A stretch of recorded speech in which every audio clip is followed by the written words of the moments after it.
Man, get up here in the Zoloft to get your head right. Gabrielle Douglas is a slamming gymnast. She glorifies the Lord with her God-given talent and represents America beautifully. And then I see this picture, and I'm like, oh, dang. How many times does it have to be pointed out that if a white person put on a shirt that said white pride or white is beautiful or my white is beautiful, it would be racist? That is what we call a double standard. But it's worse than that. This is the problem with the black is beautiful propaganda. If I gotta convince somebody that I'm beautiful because I'm black, that's not pride. That's insecurity. Y'all ain't stupid. You can see that I'm black. I don't have to spell it out to you. Just like I don't have to spell out to you that I'm beautiful. Can I get a witness? I don't have to justify my skin color. Thank God I am free from this idea that I need to convince myself and others that I'm black and beautiful. Gabby, you are already beautiful and you are poetry in motion.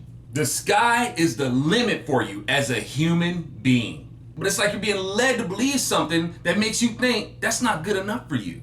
You had to bow to the pride of being black, and by doing that, you put a limit on yourself. You are a free, sky-reaching human being who just put herself in a box of being black. Being black ain't the problem. The problem is limiting yourself to it. And that goes for any heritage. If you're trying to prove something according to your skin color or your features, then you just limited yourself. Black pride or any heritage pride cheapens people. Or like in other instances, when we get into I'm the first black person to do this or the first black person to do that, I'm the first black president. Good for you. You're the first black person to do something that a white person already did. I see people making stupid statements like expressing your pride in being black ain't the same as white people expressing their white pride. Because white people stole black folks' history and we're trying to reclaim it from when they made us slaves, blah, blah, blah. Okay, this slavery crap that y'all keep butthurting about didn't start with white folks enslaving black folks. It started with black folks enslaving black folks. Africa is like the mecca of slave trade. White people did not steal black folks' history. It was sold to them by other black folks. Europeans, from Spaniards to the British, purchased black slaves from other black slave traders. And the term traders or traitors is optional. And while America was trying to end slavery, you had a group of people who would ultimately become the Democrat Party who demanded to keep slavery legal. And the majority of the black community votes Democrat. They indict America daily for slavery and segregation while acquitting the party that was instituting it. They say the Democrats have changed and they're our friends now. Yeah, like the devil is gonna show up with full-on horns and a pitchfork and tell you to trust him. But if you want to blame white people for screwing around with our history, start with the Democrats. Those are some white people I can be with y'all blaming there. But again, white people aren't the ones who started with the enslavement of blacks.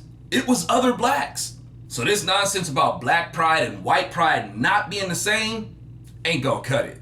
They're both the same, that being equally stupid. And any Afrocentric who is willing to be honest should admit that the ones who make blacks the most insecure about being black are other black people. You N-word this, you N-word that. Meanwhile saying, I love my black people. I love my black queens. And that's why I'm gonna leave her to raise these kids I knocked her up with by herself. Or better yet, won't you take that little Nubian prince or princess that I knocked you up with down to Planned Parenthood to be royally aborted? So to be authentically black and pro-black is beautiful and pro-black pride and pro-black lives matter, you're okay with your own being taken down to the abortion clinic and being exterminated. But you're an Uncle Tom and a sellout who hates his own people if you're against that. The Black is Beautiful campaign is a medium that keeps the cancer of racism alive. Gabby just alienated a lot of her fans with this idea. And of course I know a lot of her fans will stand by her actions, and this is a part of why racism still exists. Racism will continue to exist when you can't just be at peace with being a person and want other people to focus on your color rather than your character and your talents. I don't want to sound mean, Gabby, but dang, by you wearing that shirt, you spit in the face of MLK, who asked for people to judge us by our character, not by skin color. You put on a shirt that says, look at my skin color, as if people don't already know you're black. People already see that you're beautiful, and as beautiful as you are talented. Why isn't that enough? I thought people wanted racism to die. It's like when my band 20 Pound Sledge got to open up for Fishbone, one of my all-time favorite bands. And Fishbone still sells a shirt that says F racism.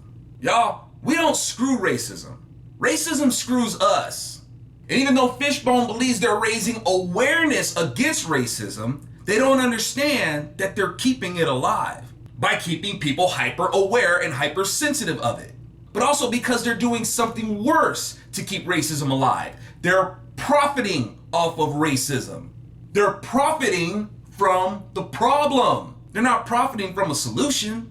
When you collect revenue off of an idea, like racism, for example, then what you have done is that you have collected the means to sustain that idea. And as long as racism translates into money or votes, we will always have racism. When people stop trying to make money off racism and stop trying to justify doing it, you'll see racism start to atrophy. And for the record, y'all, I'm a fan of Gabby's. I think her work is awesome. But I'm not gonna partake in cheapening her image or putting limits on her by saying you're an awesome young black woman. No, you're an awesome human being who glows with the Lord. No limits. We've been doing this Black is Beautiful campaign for decades, and black folks are still miserable and insecure. Just something to think about, Gabby. Don't let yourself be pulled into propaganda that keeps us divided and miserable. You're a beautiful young woman, and this has been going on long before you were born. It doesn't work. Your God-given talent and right character, that's what works. Hey y'all, thanks for coming in and get your refill from the Zoloft. And if you dig our sessions and want to support, I hope you'll visit my website, AlfonZoRachel.com. Oh, and great news, I now have a recurring contribution button. So with a regular show of demand, I can maintain a regular supply. No contracts, you can stop at any time. I know a lot of Americans have a problem with commitment. I reckon after almost 10 years of doing this, you could trust me to deliver. But for your convenience and you want to support automatically and want to schedule a certain amount at a certain frequency to help keep these productions coming, to develop more productions from a right spectrum perspective and to help rock the gospel, I hope this will be an option that you take advantage of. Just like I don't have to spell out to you that I'm beautiful. Can I get a witness?